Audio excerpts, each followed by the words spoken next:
Welcome to another In Wheel Time podcast, a 30-minute mini version of the In Wheel Time car show that airs live every Saturday. Hello, everybody. This is the award-winning car talk show, In Wheel Time, your weekly go-to all things automotive place, along with Mike out of this world, Mars. Howdy, Mom. Konrad DeLong. Jeffrey Zekin is right over there. Don Armstrong here. Glad that you could join us on this Saturday. We really appreciate it. We were talking about batteries, and that this is the time of year that batteries seem to go on the fritz. Well, it's somewhat because it's cold, but when I was doing warranty audits with GM, it's because it's deer season. And they'd figure out a reason to replace all these batteries in all these Oldsmobiles through the years because they had a... because everybody needed it. Oh, my God. Oh, we have a surprise guest today. Dun, dun, Hi, dun. George. George. Hello, George. George, we see you, but you can't hear us, apparently. Turn your volume up, George. Hey, guys. There we go. Uh-oh. There he is. Is it George I still Skelton? can't hear you, well, Mike. We can hear you just fine. Well, let's go back to George after we get our... Guys. There we go. Uh-oh. There he is. Is it George I still Skelton? can't hear you, Mike. Okay, it's all delayed and everything. That ain't going to work. All So right. we'll let you guys work on all of that. I can't believe that we got George on. But at any rate, that's a nice treat. Anyway, we're talking about batteries. So, when the cold weather comes, it stresses the battery. And then, through the summer and all the humidity and stuff in Houston, one of the issues is always the corrosion on top of a battery. And all of that makes the battery not charge properly. And it, kind of stresses not only the battery life, it stresses the alternator and the charger as well. So I have so many questions about that. Do they still require the felt pad before you connect it with the connector? And also, is dielectric grease an option for that? we always recommend that you put an anti-corrosion pad underneath a battery. Which is that little felt thing? Yeah. Yeah, but they don't come from the factory like that. No. And then, spray. Well, where do you buy something like that? Your auto parts store. We sell them at BG. Those little... Felt Felt little things? felt pads. You get one, and it's treated. A good one is going to be treated with some kind of a chemical to fight the acid, the acid vapors that actually come out of the battery. The underhood temperatures change so much. The plastic expands and contracts at a different rate than the lead does. So you get these little whispers of battery acid that come out, and then that and the moisture and the dust and the dirt. Whisper of battery acid? Oh, my God. Did put a little bit back here, a little bit back here. And that's what causes that corrosion, that white, crusty substance that happens on your battery terminals. And that fuzz on your battery terminal is really very bad. You really need to get it corrected pretty quick. Can you clean that with Coca-Cola? Because that was the old wives' tale. Does it still work? Coke or Pepsi, people have used that, and the reason for that is because Coke and Pepsi are very alkaline. So when you mix an alkaline and an acid together, the mixture byproduct is a water and a salt of some kind. So yeah, that's my dad always taught me get the baking soda out and mix up some water. Baking soda is also alkaline. So when you mix the two of those together, it neutralizes the acid, it neutralizes the alkaline, and what's left is water and salt. So yeah, but you gotta. It's not just what's on the outside. On the post itself and the way the terminal clamps on the post, generally you get corrosion between the post and the terminal. Correct. And it's that corrosion between the post and the terminal that's somewhat damaging to the car. And they make a cleaning tool that's basically a little wire brush. It's a wire brush on one end and then a round thing that you on the post, and it works great. Works great. Dad used to take a pocket knife and just kind of whittle out the... Well, yeah, and you would see sometimes you'd call the wrecker to come get you because your battery was dead, and the wrecker driver would get out there, he'd pop your hood, and he'd look at that science project growing on your battery terminals, and he'd go grab a pair of channel lock pliers and just twist it a little bit, break all that corrosion off, and your car would start and run. Yeah. And the other thing is that if you see all of that ugly corrosion on there, chances are the vapors from all of that have gone down the side of the battery right to where the battery tray is. And if you ever lift the battery out of it, the tray's all rotten. Rusted out. Yep. And that's generally more because you have a little bit of an acid leak. The acid leak is very damaging, and on your Corvette, the acid leak can be real damaging because remember when we were looking to fix your AC system, when James Bragg was chasing the AC system, when you looked underneath the battery, there are these big, huge wire connectors, 224 terminal connectors that pass under there. So when they would fill up with battery acid, it would be extremely expensive to repair. We good to go? We're good to go.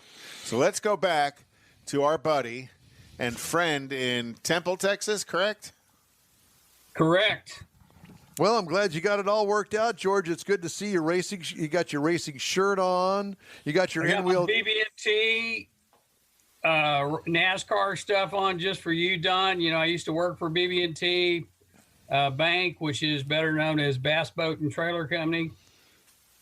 And all I can say is live from Temple, Texas, it's the Don and Konrad birthday party. And our special guest today is going to be Cadet Don. Oh, my God, yep.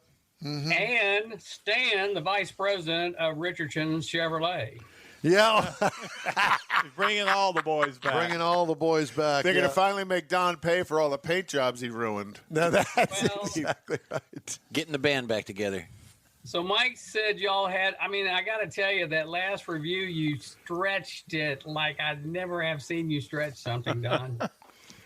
Well, you know, we're trying to fill a little time here because we were depending on guests from the Tailpipes and Tacos cruise-in, which we typically do, and it's very popular because we get to talk to guys that are true enthusiasts, and they bring their cars, and obviously they're there. Let's find out about you and your car and all that. And they're always willing to join us. When you pull the plug on at an event that we've lined up for strictly guests, not so much anymore. What do you got there?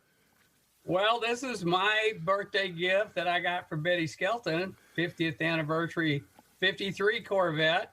Oh, wow. And it's one of my prized possessions in my garage. In real, do you have a 53 real car? No, this is 124th. Oh, okay. The 124th. But he keeps it in the garage. He keeps it in the garage. Just to tell people it's in the garage. So it's just like, see, I got the Clint Boyer signed BB&T car. Betty signed mine too, but that was my big deal when I was with Bass Boat and Trailer Company. And Clint Boyer's going to the announcer's booth this year. He ought to be a hoot. He is that. He is a funny cat. My favorite car was my 2007 Crossfire, Chrysler Crossfire. Which was a Mercedes-Benz their SLK. Yeah, SLK. Yeah, it shared the SLK, platform. That's correct. And I actually named my company after it, so it's Crossfire Properties. Nice, because you're a real estate agent now, right? No. I'm a property manager. A property manager. We have a small company, and we try to keep people in houses during COVID. I got you. Yeah, okay. How's that working out? So the real reason that Mike called me was he needed somebody to fill in, but obviously... No, we were going to talk cars. We've talked some cars here. Obviously, I wanted to wish you the best, happiest 70th birthday. I'm not 70, George. I thought it was 80. No. He's starting his 8th decade. No, none Don of the above. Don is an octogenarian. I'm only 60.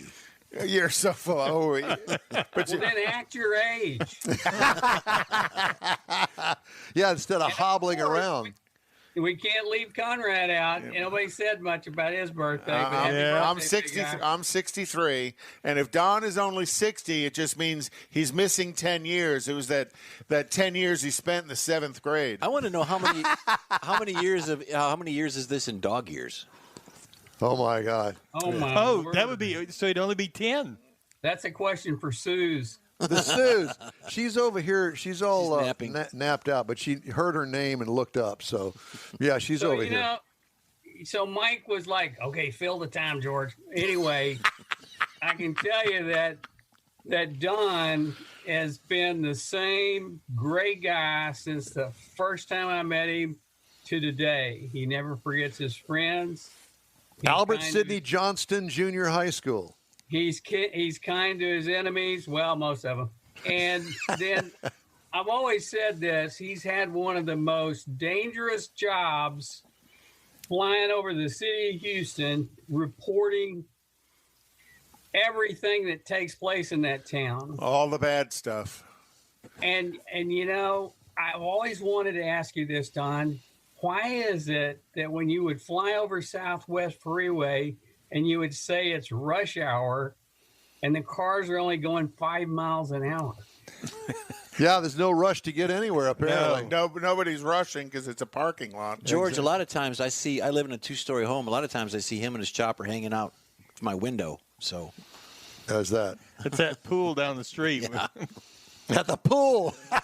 At the Houston Don club. helped me a bunch in my career. He doesn't even realize it, but I used to represent the city of Houston. And so during Hurricane, I think Tropical Storm Allison, the sewer plant down on Brays Bayou overflowed. Yep, I remember that.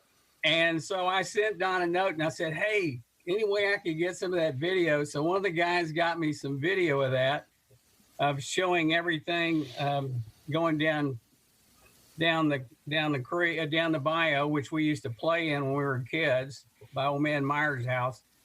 And anyway, I helped the city of Houston get their claim resolved associated with the London markets and everything. But I made the suggestion to him that he ought to kind of beef up his broadcast a little bit and add a little fun in. And so I wrote him a little deal, and of course I don't know if I can do the whirly bird like it sounds like, but Conrad can add that. Something like this is Don Armstrong, and I'm over Brays Bayou here over the sewer plant, and it's a terrible sight. There's a water buffalo turned over down there on Braeswood, and it's backing up traffic all the way to Buffalo Speedway. Hey, George, kind of slide over. Let him see your background. You got a great background there. Oh, there that's you go, Don. Diamond studded. Diamond studded with For balloons. our stud. George, you know, you never fail to amaze me and keep me amused. I have to tell you that. But for those that don't know, George and I go way back to junior high school. We've known each other that long. And George's dad is quite the character himself. And why don't you tell us about the theater downtown and all that briefly? Yes, please. Oh, well, my dad, of course, ran the Metropolitan Theater for a number of years, and he just did everything. Now, when you were at KYLX, we were doing the promotionals with KLOL, and we were doing Saturday night shows and in the theater. And, oh, my gosh, we had Billy Preston, Bob Seger, just every band that you could possibly imagine. And my dad didn't charge anything for the theater. He just sold concessions and stuff. It was like $2 to get in. It was some of the coolest times in downtown Houston before he lost the lease on the theater and closed down. But I mean, we had all kinds of stars that would come in. He was always giving away stuff, cars at the Alabama and the Village. He gave away a dolphin at the Alabama one time. I remember that. He had a pogo stick contest out in front of the Alabama, and a kid pogo stick for 4 hours, and the pogo stick was smoking. And his mother and dad won the car.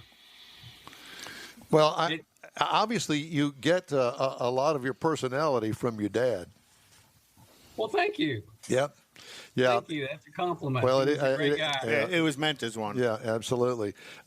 Yes, you know, the Metropolitan Theater days, is it the Metropolitan that is still there, that they've turned it into some sort of a venue?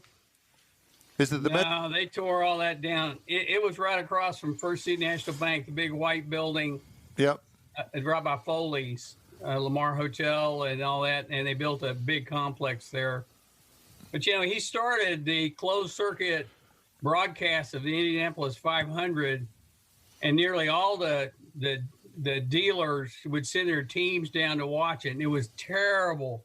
It was a black and white projected picture up on the screen, and the best thing about it was he'd sell about 100 cases of beer, but nobody cared. 100 cases of beer. But I remember the AJ Foyt crash. And when they had the big crash, like the first 11 seconds of the race, and everybody thought, man, who was killed in the thing? It was terrible, and they didn't know. I mean, the cars were coming out of the smoke, and you couldn't identify them. But he did that for many years, and he loved NASCAR folks. Well, when did your dad pass? 2007. 2007.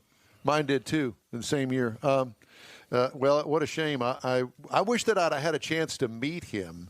I never had that opportunity, but what a character! And I know that did when you went in the theater. He was always there. Greeted most everybody that came in. Well, you worked there too. I worked in the theaters from 1963 is when I started. That meant I was 12 years old. Back before there were child labor laws. That's right. I carried popcorn, made Cokes and all that stuff. But my whole life, my early life was in the theater business. And while Don was going to the racetrack on Saturday, I was down at the theater, being an usher. Well, did you ever work at Astro World? I did. I worked the Maypole. Oh, you did? Yeah, what year? Other people that worked there.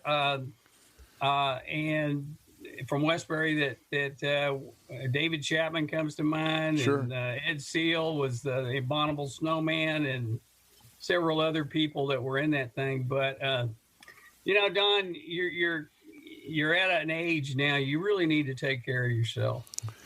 Well, thank you. Thank you so. I really am worried about you. I really think that you need to take the Sue's position sometimes and let Sue's do some of the stuff. Well, we can get her up, wake her up from her nap, which I guess you're right. I should be doing that. At 10 to 9 in the morning. Well, Don's a spry old dog all to himself. Yeah. Well, dog being the key. You're all great guys. I got to tell you, it's been a pleasure, and I love this format that we can interact with you on this show. Back in the early days when you were on ESPN, it was tough. Yeah, well, we sure appreciate you, George. And again, thank you, by the way, to you for all of the nice things that you've done and added to our show, including the wonderful lunch that we all shared last weekend. It was a first, our show goes into its 10th year next year, and it's the first time that we've all actually had somebody buy our lunch and we could all share it together. The only thing we were missing is you. Right. Hopefully that next time we have an event like that you can come down and share it with us. Well, I'm sorry that Stan couldn't get on, but he still owes you that $5, man. George, I love you. Thank you so much for calling in today, and we really appreciate it, man. Happy birthday, Conrad. Thank you, George. Happy holidays to you, George, and have a safe New Year. Merry Christmas. Y'all too. Bye-bye. All right, bye-bye. Thank you, George. Oh my gosh. So you were wondering why we were missing a few guests. We weren't missing them. We just didn't tell you about them. I got you. So, well, what a great treat. All right. Shall we move on? Sure. Okay, let's do Conrad's This Week in Auto History, shall we? Well, each week we try and bring you a little bit of an education on things that have happened in the world in automobiles this week. So in 1909, we were just talking with George about the Indianapolis 500. Its name is the Brickyard, and it was built with using over 1 million bricks. The whole 2.5 mile track was brick surfaced up until sometime in the 50s, I believe, until they finally resurfaced it. So it was on this week was when they finally finished building the Brickyard in 1909. In 1916, and you could see, you could still see the cars from way back then. You could still see the brick surface, and that brick surface is, that was in the 50s, I believe. So in 1916, the Studebaker Corporation, a leading automobile manufacturer, began its world's biggest horseless carriage company, and they started construction of their new factory in South Bend, Indiana, to build automobiles. And they were one of the leaders in the first half of the 20th century. In 1939, the first production Lincoln Continental was finished this week.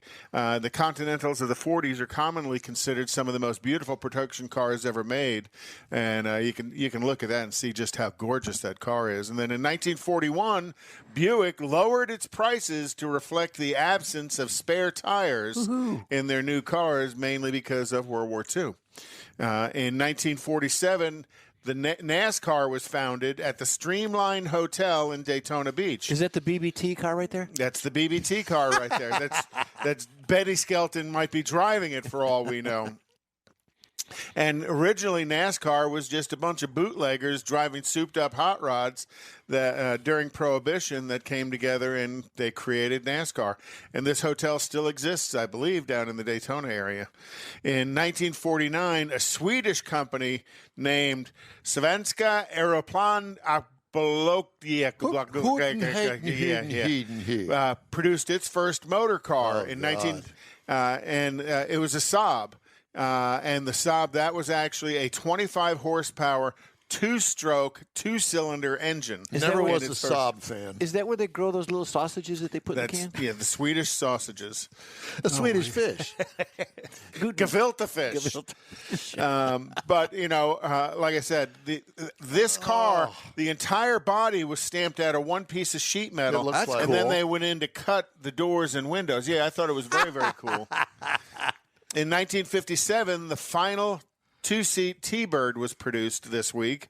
And, you got to remember Ford Thunderbirds were a pretty stylish two-seat sports car that was so they more only built 3 years of them. Of the two-seaters, right. That's got the opera window. And that would be a 57. American Graffiti. Exactly. And that was Suzanne Summers, actually. Mm-hmm.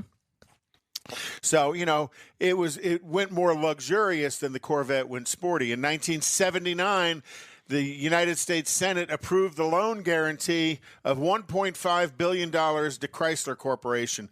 You think $1.5 billion back then was a lot. It ain't diddly today, right? And then in 1984, the first Chevrolet Nova is introduced that was built by the NUMMI Manufacturing, which is a joint venture between Toyota and Chevrolet. And the problem with it is the vehicle was introduced into South America. Nova means no-go in Spanish. And the NUMMI assembly plant now is building Teslas. Is that where that is? Mm-hmm. Fremont, California. I had no clue. So that is this week in automotive history. Thank you very much. I'm looking for a particular story here to start off with because I have so many stories today. For automotive news? Yeah. So Honda Motor Company said Tuesday it's recalling 1.4 million vehicles in the U.S. under four separate campaigns, including some linked to reported thermal events. Oh, boy. Japanese automakers said one recall covers 268,000 2002 to 2006 model year CRVs to replace power window master switches. Honda said there has been no reported injuries, but 16 thermal events reported related to the issue. There was also a drive shaft recall in there somewhere. Honda conducted a prior recall of the power window master switches in 2012. The new recall is in response to moisture-related failures of switches repaired under the previous action. So we're going to recall the recall. Mm-hmm. Honda's also recalling 735,200 2018 to 2020 Accords, 2019 to 20 Insights, to update the body control module software. Programming flaw could disrupt communication, causing illumination of several warning lights and malfunction of electronic components, kind of like that Cadillac that I'm driving right now. Honda's also is issuing two recalls covering 430,000 Acura and Honda vehicles in 22 U.S. states to inspect and potentially replace front drive shafts. Both are in response to possible breakage of the drive shafts due to corrosion. All right. And you think through the years how many times different things have been recalled due to corrosion. And that's something that they try and validate as they build and design vehicles, but only time. But in layman's terms, we think of corrosion as rust. Mm-hmm. That's not necessarily the case when it comes to corrosion. Corrosion could be in anything, right? Electrical connections, whatever. It doesn't have to be anywhere close to salt. Right. Just humid air. And it's more about the humidity than it is the salt. But every now and then you'll see a recall will happen in the Gulf states due to salt as well. Like canaries in a coal mine, car makers and suppliers in China are warning that a shortage of automotive microchips is threatening to slow down the global industry's pandemic recovery. The alarm was sounded this month by Volkswagen and German suppliers Bosch and Continental, which cited tightening supplies of semiconductors and said bottlenecks could run into 2021.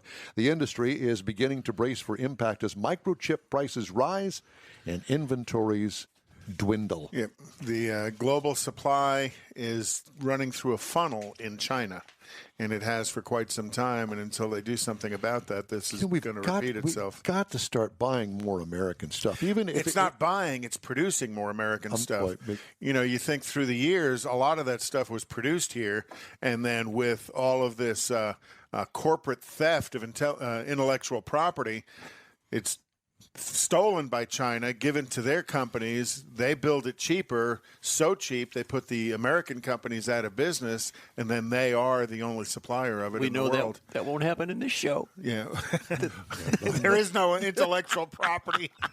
There's nothing intellectual about anything that we do here. That's it for this segment of In Wheel Time. Part number 2 starts in just a little bit. Texas Truck Works is your go-to truck customizer. From mild-to-wild lift kits, custom wheels, and steering and handling enhancements to the best personal and commercial wraps, Texas Truck Works delivers. Let Texas Truck Works founder Scott Stevens help you get the most out of your truck or Jeep. Texas Truck Works has decades of customizing experience, including power adders and complete engine swaps. Let the Texas Truck Works team design an upgrade plan that fits your budget. Get truck attitude today at TexasTruckWorks.com. Tailpipes and Tacos is Houston's premier cruise-in, and you're invited to join in. Whether you're a cruiser or spectator, Tailpipes and Tacos is the place to enjoy made-to-order breakfast tacos, fresh coffee, and mingle with Houston's fun car people. Mark your calendar for Saturday, January 16th for Tailpipes and Tacos at the Lupe Tortilla Mexican Restaurant in Katy, 8 a.m. to 11 a.m. Tailpipes and Tacos is free, and everyone is invited. You'll see collector cars, hot rods, customs, magnificent originals, and resto mods all at one location. Cars from all over Southeast Texas cruise in and show off in a friends and family event. The Lupe Tortilla Mexican Restaurant on the Grand Parkway at Kingsland Boulevard, just south of I-10 and Katy. Drag racer, car enthusiast, and Lupe founder Stan Holt brings you Houston's hottest cruise in, Tailpipes and Tacos, Saturday, January 16th, 8 to 11 a.m. at Lupe's in Katy. The In Wheel Time Car Show will be there too. Get your ride ready, and we'll see you at the Tailpipes and Tacos Saturday morning cruise in, January 16th, 8 to 11 a.m. at Lupe's in Katy, weather permitting. Is your business or company looking to stand out in a crowded advertising market? Looking to reach the real auto enthusiast? Well, you found it. You're listening or watching In Wheel Time, and so are your fellow enthusiasts. The In Wheel Time Car Show now reaches 500,000, and we can put together a marketing plan that will engage them in your product, business, or service. To get the tires rolling, just shoot us an email to our marketing director, Jeff Zekin. His address is jeff@inwheeltime.com. That's it for this podcast episode of the In Wheel Time Car Show. I'm Don Armstrong, inviting you to join us for our live show every Saturday on Facebook, YouTube, and our InWheelTime.com website. Podcasts are available on Apple Podcasts, Spotify, Stitcher Radio, iHeart Podcast, TuneIn, Google Podcast, and Podcast Addict. Keep listening, and we'll see you soon.